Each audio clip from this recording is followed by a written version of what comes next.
We've been waiting for a long time. Yes, we've been waiting for a long, long time. We've been waiting for a long time. But we ain't gonna wait no more. We're getting ready to rock and roll. The boys are back in town. The boys are back in town. Some folks have a strange idea of entertainment. When someone dies, a crow carries their soul to the land of the dead. Hi, I'm Kyle Pierson. And I'm John Horton. And welcome to In the Spotlight. Before we start, I just wanted to bring up something that I didn't realize you weren't aware of yet. But we lost one of our own a couple weeks ago. Shaun Cullimore was a student in the same class that John and I was in back at Hill Center for Academics and Technology. He had been struggling with muscular dystrophy pretty much his entire life. I don't know if it was his entire life, but as long as we've known him, yeah, he did. And it seems like even back then when we would talk to him, he never had the doctors never gave him a long lifespan. He thought maybe he'd only have a few years. And we were in the class together, and even though and he was confined to a wheelchair the last few years of his life. I don't know. I think actually the last several maybe. One of our mutual friends, Angel, was in touch with him a lot. And she would keep me updated. But even though he had this debilitating disease, he was always very optimistic in class. He was always the nicest person to everybody. And I remember one thing that aggravated me the most is of the three of us, he was the first one that got a serious girlfriend. Really? And that really upset. Son of a bitch. Exactly. I'm like, what's going on here? But what was really interesting, because you and I were pretty much the nerds in school. At least I was. When I talked to him last, which was probably a year or two ago, we had a little conversation on Facebook, and he said that you and I were the two he thought were the cool guys in class, and we were the two he looked up to. Get the fuck out of here. Yeah, and that really hit me. I was like, wow, okay. Cool. I wish I'd known that at the time. Yeah. But anyway, I just wanted to, I didn't want to start the show off on a down note, but I thought with all the stuff that poor guy was going through and always kept a positive outlook, it makes you realize how good we really do have it in life. And when we're complaining about stupid stuff, we really need to stop and think about what we do have and how life could be different. And so I just wanted to say a shout out to him. We both love you and we miss you. And we're dedicating this episode to him. Yes, we're going to try to be cool on this episode for him. That's wild. I don't have very many memories anymore because I'm too friggin' old, but I do remember Shaun. I remember him quite a bit. I remember him in Lou Lee and the radio show that they would do upstairs. Yes. The unlikely pairing. Yeah. The whole group. We had an eclectic bunch of people, but it was a great opportunity. That's actually how we started this, because there was this class that, actually it was a different school. We would leave high school and we'd go there for half a day for 2 straight years and learn TV and radio production and actually put on shows that aired on television. I mean, it was on the cable channel way at the end of the cable dial. But it gave us an opportunity to do something that oddly we have more viewers now 36 years later than we did then. Thank you, YouTube. Absolutely. but yeah, no, that's how we got to, really into this. And then, and while we're back, so it's been kind of coincidental how things have happened because it was this big break where we weren't doing anything, John and I, and then all of a sudden, boom, we're friends again. His wife meets us or finds me on Facebook or YouTube or something, and then Angel's there and Shaun's there. So I've been talking to Shaun, I've been talking to you. We got the video going again. So in this short span of time, everything has like been caught up for the past 4 decades. So kind of crazy. It is very crazy. And the funny thing is, with finding you again, finding you, it sounds like a fucking like Brokeback Mountain or something. But I searched for you for so many fucking years, and my wife, one day, one opportunity, one shot, she just decides, "Fuck it, I'm going to look for him," and she finds you like Well, that. that's the thing. I had been looking for you for years too. I couldn't find you, and then I post that freaking video online, and literally 2 days, that week, sometime within that week, she looks up that particular video and found it. And I just happened to post it that week. So yeah, I'll never get over how freaking crazy all that was. You want to hear a funny Brokeback Mountain story? Ellie brought it up. Oh my dad. I don't know where this episode's going. I know where we're supposed to go, but that's us. We should have put this at the end, but I thought it was going to be quicker. I always know we should just do the show and then put the weird stuff at the end. Okay. My dad and I and my whole family went to a funeral. And afterwards, we're like, what do you guys want to do now? My mom's like, let's go to a movie. Okay, sure. What movie do you want to go see? She said, let's see Brokeback Mountain. We're like, okay, whatever. Not our first choice, but all right. I've nothing against it. That'll be fine. It's supposed to be a good movie.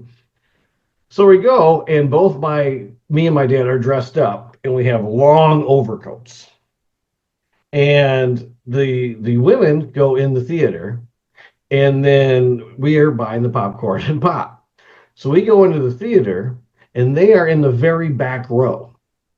So two gentlemen in long overcoats are working their way to the back of the theater.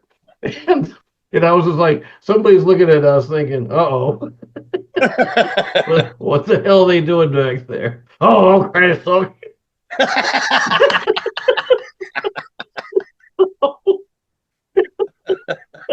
I don't even think I can make that noise anymore. No, I still do it. You haven't heard it in 40 years, but still make it. So anyway, I guess it was funnier to me probably, but I remember it is funny. We're slowly working our way back there, and I'm thinking, right to the back row. Couldn't have been anywhere else. In trench coats. Two guys. I mean, yeah, like what the hell's going on here? So anyway, my initial thought was splashers. Yeah, exactly. That was the thing. It was very suspicious. And then you think Brokeback Mountain. Exactly. You're like, okay. And here's another weird thing. When I worked at the theater, one time I was cleaning the theater, and it's dark because the credits are still rolling. And I grabbed what I thought was a napkin off the armrest, and it goes, Bursh. And I went, the hell? It was a used condom. I picked up a used condom. Guess what movie that was? Brokeback Mountain? Nope. Ghost Dad with Bill Cosby. A family film. I'm like, what in the hell was it in this movie that got somebody that excited? And this was before Bill Cosby was the Cosby of today. Yeah. My Lord. Well, along those same lines, I've got one real quick one. This is really quick and easy. Okay. I worked for the theaters too. Mm-hmm. This was in Chicago that I worked for theaters. Okay. And they had two different theaters here. They had the big one that was all fancy and shit, but they had the older one right next to it. Mm-hmm. I was in the older one working, I was like the only person in there, employee wise. There was people in seeing the movies. Some lady came out of the theater flipping the fuck out. Turns out, as she was walking down the aisle, some guy was jerking off in his hand and flung it at her. What? He threw his jizz at her and said, "Don't say I don't ever give you anything." And then ran out of the theater through the exit doors at the other end. Oh my God. Oh my God. She was, I mean, understandably, she was flipping out, freaking out. I would be flipping out. I was upset about the shit on my hands. I'm sitting there watching. And, oh my God. Yep. I can't believe that. What movie was that? Do you know? God, I don't even know. You know what? I think it was, God, what was that one? The Notebook? Or My Left Foot or something like that? Okay. It was some weird ass highfalutin drama shit thing. I don't remember exactly. I want to say it was like The Notebook or My Left Foot. Maybe it was a crying game. Well, you know, to each their own. All right. Okay. We're reviewing some stuff today. Are we? Is that what's going on? Isn't that what we're supposed to start with? Which one do you want to start with?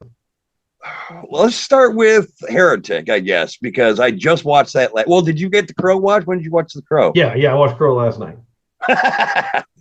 We'll start with Heretic since you got it up there. Okay, sounds good. Do you want me? Which one? Yeah, I'll let you go ahead. This one's a little bit more complicated, I think.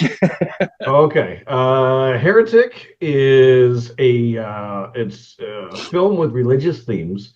The film starts off with two women, or young girls, I should say, from the Church of Jesus Christ of Latter-day Saints, and they are following up on a man's interest in the Book of Mormon. So they go to his house and he invites them in, and there's certain rules to make sure that they're safe. You know, there's got to be a woman present and all these things, you know, because you don't want to walk into a stranger's house. And he manipulates them and then ends up playing a series of games with them. And it's Hugh Grant is the man that traps them in this house, and this is one of his best performances in my mind, because he's very creepy. Usually you're used to him being funny, but he's creepy with a sense of humor, which I like. And the first few minutes of this, I'm like, well, this could just drag on, and I'm not sure if this is going to be a movie I'm going to be into. But it really makes you think. This is not a slasher film. There's not a lot of gore in it. It's a movie that tests your beliefs and what you think you know about certain things. And anytime a horror movie can make me think, that's huge for me, because I'd rather have somebody screw with my mind than just spend an entire show just slashing and dicing. Not that I don't mind that too, but this one is something that you walk away from and you're like, okay, I haven't seen this before. I thought it was actually pretty good, and I enjoyed it quite a bit. What about you? I enjoyed it, but the biggest thing that I had a problem with was, what did I just watch? I enjoyed it. I didn't ever want to turn it off or turn away from it. But at the end of the movie, I'm going, what was the point to this whole thing? What's the takeaway? I mean, did he set this all up because he's psychotic? Why did he have certain things in the basement prior to? What was Hugh Grant's game? What was his end game in the whole thing? I know he's a smart dude. Why is he doing it? What was his reasoning? You know, that was the only thing that I really had a problem with. I thought everything else was really good, really well acted. the beginning where you thought it was going to drag on, I thought that was very well done because it really showed how the girls were innocent and how innocent they were with the pornography or the porno yeah, that's right. whatever. Yeah. It just made them added another level of sweetness to them, really, where you hate to see anything bad happen to them. I mean, I was pissed when they were doing the selfie with the girls from town and they pulled their little prank on the Mormon girls. I was mad. I was like, you bitch. Yep. I thought Hugh Grant was pretty good. There were some scenes when he was truly creepy. I agree with you on that. I just kind of want to know, and it did seem a little bit much, the stuff that he had. I mean, to me, it felt like too much planning went into this. Yeah. But I really enjoyed it. I thought it was great. I liked the ending too with the butterfly. Yeah. I really got into it. I didn't question it as much as maybe I should have. I always just figure, I don't know. There had to be you had to let go of some suspension of disbelief or something in order to get to that point. But I could also see, what level. Well, here's something. Yeah, I can't actually say much more without giving away actually the premise of this film. So I'll leave it at that. So yeah, I don't want to get into that. But yeah, no, I didn't have an issue with what you're had an issue with. And even when I thought the movie was taking a really bizarre turn at the end, and I'm like, whoa, where are we going here? This is definitely a different, it feel like we're going on a different spell as far as the movies go. Right. It still made sense as it was going, and I'm like, okay, even little things that you didn't catch before, you're like, oh, that actually makes sense to what's happening now. So yeah, pay attention to these things as they happen. Right. And there's a reference, even there's a board game reference that I thought was phenomenal. I thought something so simple really helps sell what this movie is trying to tell you. So I think anybody who sees this is going to be pleasantly surprised. And I think they're really going to enjoy it. And the trailer is just a little taste of what all this movie really has to offer. Right. Oh, it's definitely well thought out. I mean, there was things. One thing happens at the end. Hugh Grant does something to one of the girls. And initially, I'm not even thinking about it. I'm like, well, why the hell is he doing that? How would he know? And then I remembered, holy shit, way back in the beginning, he's seen something on the girl that he automatically figured it out right there. I'm like, wow, very well thought out. Yeah. And you're right. It is a thinking one. I mean, maybe it's better that you're left kind of going, what did I just watch? Yeah. Because it gives so much more room for interpretation or whatever you want to call it. Yeah. It's like Get Out, where you really don't know where you're going and where you're headed. You're enjoying the ride, and then you get to the end and you're like, okay, this is actually this is well done, and it's a nice spin on something that you wouldn't expect. And again, it's not your typical horror movie. Because and I was been at the movies. I go every week, and the trailers lately there will be one Marvel movie, and the rest are all horror movies. There's no comedies. There's it's almost rarely I even see a cartoon anymore. It's almost horror, and most of them look exactly the same, and many of them look the same because there's a number at the end of them. But yeah, it's the similar premises, just altered in different ways. This one is going to deal with something that some people aren't going to want to think about, but they probably should. Yeah. It's interesting what's being presented. So, no, there's a lot really of things in there that I sat up in bed and I went, really? Is that right? Is what he's saying true? That's fucking wild. Yeah. Like the whole thing, it doesn't spoil anything, but like the creep song. Yeah. That's not the part that really made me sit up and go, what the hell? The whole religious Mhm. speech he did with the presentation and shit. But that whole creep thing, I was like, really? I didn't know that. That's wild. Yeah, and I haven't looked it up, but I assumed because I did know the board games thing. Because I had I actually didn't. seen a documentary on board games like a couple years ago on Netflix. So I was already aware of that, and I'm like, well, that's actually true. So I'm like, okay, well then I'm assuming this other stuff's true. And I'm not really a religious person, but I have done, some religious, you know, investigating over the years. And I did know some of what they were saying, and I'm like, okay, that makes sense, and that's true. I didn't know the depth of it, but I did know some of it, and I do know that some people like it because I've already mentioned the Book of Mormon. If you're a Mormon, are you going to be into this movie or are you going to be against it? I only know one Mormon who's seen it and they loved it. So there's that.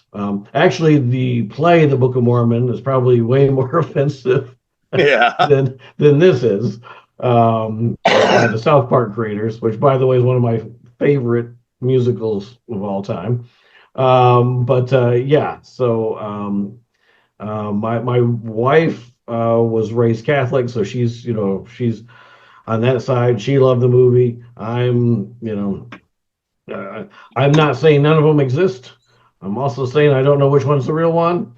Yeah. So, I guess I'm atheist. I guess that's what it makes me. Didn't bother me either way. So I know three people with three different backgrounds, and all three of them liked it. So Yeah. that's a good sign.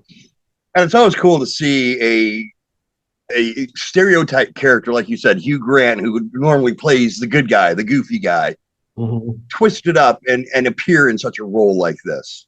Yeah, and I think that's what makes it work because he's such a likable guy. That's what makes it creepy because you're like, okay, wait a minute, what's happening here? Where if you had got somebody you weren't aware of, you'd already be distancing yourself from them. So I think the fact that you're using somebody that people generally like in the first place, Right. you are kind of surprised when it starts to go that way, even for us who know it's got to go that way anyway. But yeah, I thought that was fantastic casting, and I'd like to see him in more of this type of stuff. Very true. Very true. The other movie we are going to review this week, we kind of spoiled it a little bit because I opened my big mouth, but it's The Crow, the remake, the new one that just came out. They have been talking about a remake for I don't know how long, 10 years, 20 years, ever since the original one came out. People have been screaming for a sequel or a remake that does justice. Part 2, part 3, part 4, none of them live up to the expectation. Does the Crow remake with what's his name? Bill Skarsgård? Yes. Bill Skarsgård, does it live up to the original? Pretty much, they take this one, and you've got the same basic overall theme in it. Boy meets girl, or boy has girl. They run into bad guys. Bad guys kill her, kill him. He comes back as the Crow to take revenge. This one twisted up a little bit by having it where the two loves meet in the movie. They definitely have different backgrounds than what they had in the original Crow, where they're both in a drug rehab prison type thing. Your bad guys are definitely different. They are high-end businessmen, pretty much. I'm not sure how much I can say the demon thing. The main bad guy made a deal with the devil that if he sends the devil souls, the devil won't take his and allow him to live long. And of course, it just comes down to the Crow, the Eric Draven character coming back after his death, struggling to figure out what he is now, and then going on a massive revenge spree that is in an opera house at the end and just violence on a John Wick level. Did I like it? I think my problem with the movie is I'm living too much on the original, and making too many comparisons to the original. It's kind of like, this is one of those movies where if you take the original movie out of it, if it came out under a different name, it would have been much more enjoyable. I liked it, but I kept seeing things like, they shouldn't have done that. I don't like the fact that they made the two main characters drug addicts. They weren't drug addicts in the original. Yeah, I'm making all those comparisons. As a movie on its own, I enjoyed it a lot. It's a good flick. As a remake to the original Crow, I think it does fall short. I don't think the bad guys were bad enough. I don't think the love between the two main characters was strong enough visually for the audience. None of the bad guys had personality, really. And that's one of the things that I really loved about the original Crow and the sequel. All of their characters had some kind of characteristic, some kind of personality. The bad guys in this were just there. They were fodder. So I don't know. I'm torn on this one. Yes and no. What do you think? Well, I at least had the benefit of, I haven't seen the original Crow since it came out. And I did not watch the sequels. I wasn't as impressed with the Crow as everyone else was. I went to see if I could tell the difference between Brandon Lee and whoever replaced him when, after the tragedy happened. The first time somebody got accidentally shot and killed on a movie set. So I remember going for that, and I don't know if it took away from my enjoyment of the movie because I'm trying to analyze it or something, but I really wasn't involved in the first film. I remember just it didn't hit me like it hit a lot of people. So when the sequels came out, I didn't care. I'm like, no, and it didn't even, now you didn't even have him in it. So I'm like, well, it's a different, actor. And so I didn't care. So I had that benefit going into this, that I couldn't remember much of what happened. I knew the premise of it, but I couldn't remember that. That being said, this one I thought was way too slow building up to something, because it seems like I remembered more action in the original than this one. And yes. I think I'm like, well, it was an action flick, because my wife asked me, like, what is this? Is this a horror film? I'm like, no, it's not really a horror film. I believe it's supposed to be action. And I said, but it's got like horror overtones, but it's an action flick. And we're watching it, and I'm like, well, I think it's supposed to be an action flick because there was very little action happening. So I was not excited, and at one point, because I was sitting there, I was very comfortable on my couch. I was like, I'm gonna fall asleep. You fell asleep. Yeah, no, I think maybe I did one of these numbers, and I'm like, okay, but I hadn't missed anything. Was I asleep? No, I'm like, okay, good, because I really, you can't review a movie if you slept through it. Any part of it, because you could miss something. I remember that damn reviewer in Lansing. I would work at the theater, and I'd watch him walk out and get popcorn or go to the bathroom. I'm like, dude, you're missing. You could be missing an integral part of this movie. You can't review it if you've walked out of it. So I just thought it was really slow. And then we get to the opera scene, and I'm like, okay, and that scene kicks ass. That thing is phenomenal. And I'm like, this is what I thought I was going to be seeing. And I mean, that scene doesn't happen until like over an hour into the movie. Well, I think it's like the last half hour, I think. Yeah, I mean, it's wrapping it up. And I'm like, okay. And this is a film where I think a sequel would be better. Now that we've established who's who and what we can do, let's have a John Wick style version of this. Let's get into it and really do it, because that sequence I thought was phenomenal. I don't know if anyone's noticed this, but if you've learned anything from movies, it's don't go to the opera, because shit always takes place at the opera. There's always something going on behind the scenes at an opera. So there is actually a horror movie. It's by a great Italian director, Dario Argento, called Opera. Okay. And the whole movie is opera singers. There you go. It's fucking brutal, because one of the things the killer does, I'll just throw this out there real quick. One of the things the killer does is he takes all these little needles and puts them on a piece of tape. And he puts the tape right here with the needles, basically holding her eyelid up so she can't blink and has to watch him kill somebody. If she blinks, it just shreds her fucking eyelid. I guess I'll add that one to my list. That's the shit. Yeah, it did have a slow start to it. I think I do remember saying to my wife, are they going to get on with this? Or maybe my wife said it to me. She loved it. Did she? My wife, she absolutely loved it. She thought that it was a tremendous follow-up. Okay. Well, that's So good. to each their own. Yeah. I mean, I it would didn't watch do it very again. I well. would pay to watch it again. Yeah. Yeah. No, I this is one where if there was a sequel, I might give it a chance because I think now that they've set the tone, we're ready to go. Yeah. It's no more, okay, let's try to get these two to fall in love. And I didn't think the chemistry was all there either. I'm like, it was there, but I wasn't as invested in it as I should have been. Right. For as crazy as everything gets at the end, because it gets crazy. But Yeah.